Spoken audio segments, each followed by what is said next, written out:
event was organized. It's an exclusive event for our consulting engineers in the mechanical field, specifically for the HVAC systems. The goal of this event is to gather everyone and then share knowledges between each other. We need to introduce how Hisense has been doing in the HVAC industry here in the Philippines. And at the same time, our end users to be able to use the products and services that Hisense is providing globally.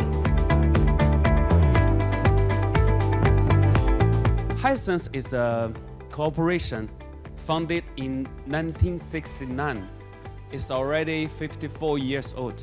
I stand before you with great enthusiasm and a sense of purpose as we gather to explore and advocate for sustainable HVAC solution with a particular focus on VRF technology. Nowadays, energy efficiency is now the main requirements of our developers and clients.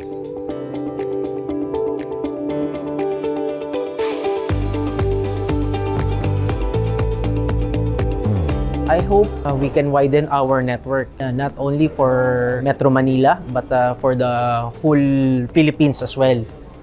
Hopefully, we can invite consultants from especially Visayas and Mindanao.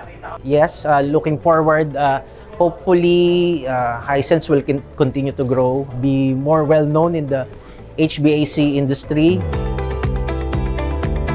By implementing the insights gained from this seminar, we can ensure better energy management, improved indoor air quality, and enhanced comfort moving forward.